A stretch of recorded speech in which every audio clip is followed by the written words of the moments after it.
Salut à tous, c'est Dark Samurai 974, on se retrouve aujourd'hui pour une nouvelle vidéo. Donc aujourd'hui, vidéo de deck profile. Et donc comme je vois qu'il y a Samuel Yu-Gi-Oh qui a voté pour le deck Bête Phantom Mecha, ben je fais le deck profile, voilà. Donc aujourd'hui, deck profile de Bête Phantom Mecha.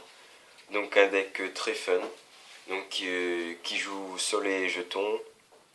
S'il y avait des personnes qui ne savaient pas, voilà. Donc très très fort, le principe, faire du contrôle tout simplement. Contrôle le terrain, faire chier l'adversaire, faire de gros sixes. Et donc voilà, donc on va commencer tout de suite donc, par les monstres. Donc déjà à la base du deck, 3 Amstrad. Alors lui, quand il est flippé, on met 2 tokens sur le terrain. Et une fois par tour, on peut sacrifier un token pour faire reborn sur un autre Bête Phantom Mecha, y compris Dracosac. Voilà. Donc voilà. Et il gagne le nombre de niveaux de tous les tokens. Donc ça, c'est propre à tous les Bête Phantom Mecha. Et tant qu'il y a des tokens sur le terrain, il ne peut pas être détruit ni au combat ni par les effets. Ça aussi, c'est un effet que tout le monde a. Donc voilà. Ensuite, donc 3 Megaraptor. Donc niveau 4. Amstrad est niveau 3. Donc lui, quand il y a des tokens qui sont invoqués spécialement sur le terrain, on peut invoquer un autre par son effet à lui. Ensuite, on peut sacrifier un token une fois par tour et on peut aller tutoriser un monstre Bête Phantom Mecha dans le deck, on l'ajoute à la main. Donc voilà le tuteur du deck en gros. Donc voilà, lui aussi peut pas être détruit et il gagne des niveaux par rapport au token, tout simplement. Ensuite, donc 3 loups plonge. Lui, quand il est invoqué normalement, on met un token. Et on peut sacrifier un token pour qu'il passe à 2005. Donc qui roule sur Saint-Hermon, c'est voilà. C'est très fort. On peut faire ça pendant le tour de l'adversaire. Donc voilà, très très fort. Voilà. Ensuite, 2 réfurtifs. Donc lui, quand il fait des dommages de combat, on fait un token. Et on peut péter un token pour péter une carte magie piège sur le terrain, voilà. Donc tout simplement. Très très fort je trouve. Voilà. Ça c'est pour les Bêtes Phantom Mecha. Voilà. Je joue aussi 2 Birdman. Donc Birdman trop fort dans le deck. Tout simplement parce qu'on va remonter des monstres et faire des synchros avec les tokens. Donc synchro 6, synchro 9.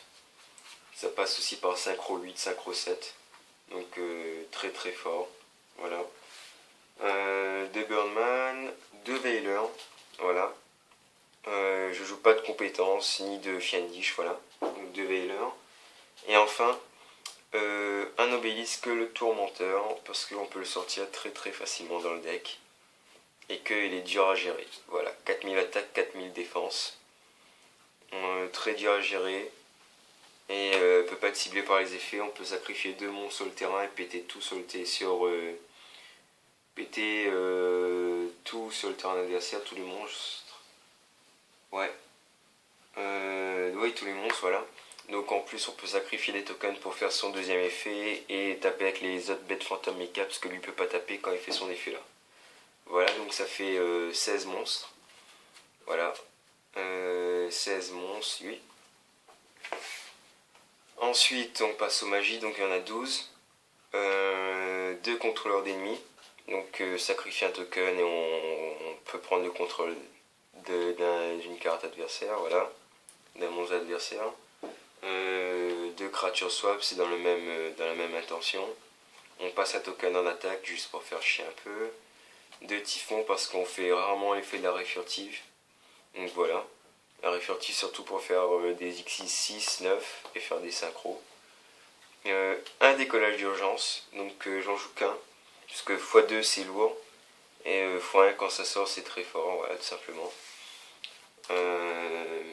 Très très fort, permet de faire des X6 en masse, synchro en masse. Rien à dire.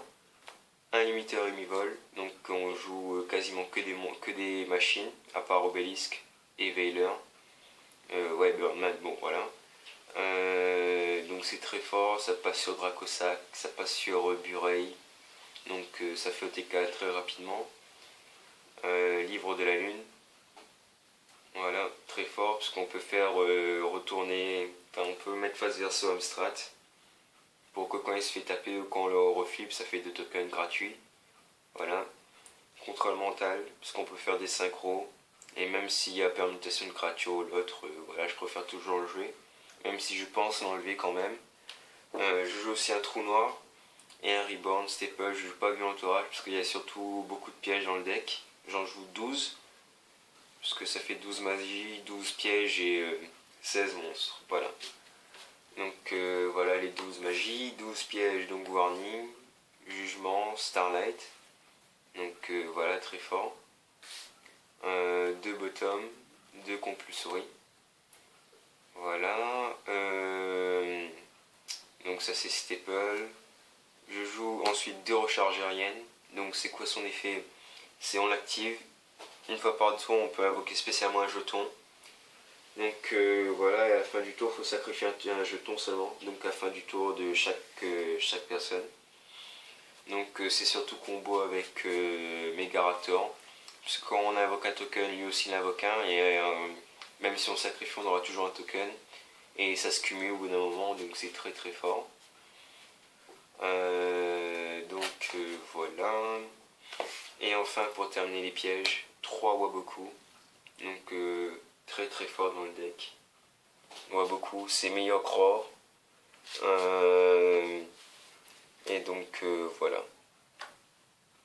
Donc voilà pour les pièges. Ensuite en extra deck, comme je l'ai dit, il y a beaucoup de proxy. À ce jour, je joue un Zenmain, donc Sage, Shidori. En rang 6 Boonzer, Exabital. Je peux jouer aussi Gantley Lanceur qui est dans mon classeur ou d'autres rang 6. Un rang 9 Sword Aizen que j'ai réussi à récupérer à l'échange ici. Donc après il faut jouer, je jouerai 2 Dracosac. Si j'arrive pas à récupérer 2, ben, je vais jouer un Dracosac, un Master of Blade. Et un Gaïa, voilà. Un Gaïa et un Big Eyes, voilà. Donc voilà pour les Xyz, sachant qu'il y a encore 4 Xyz rang 7.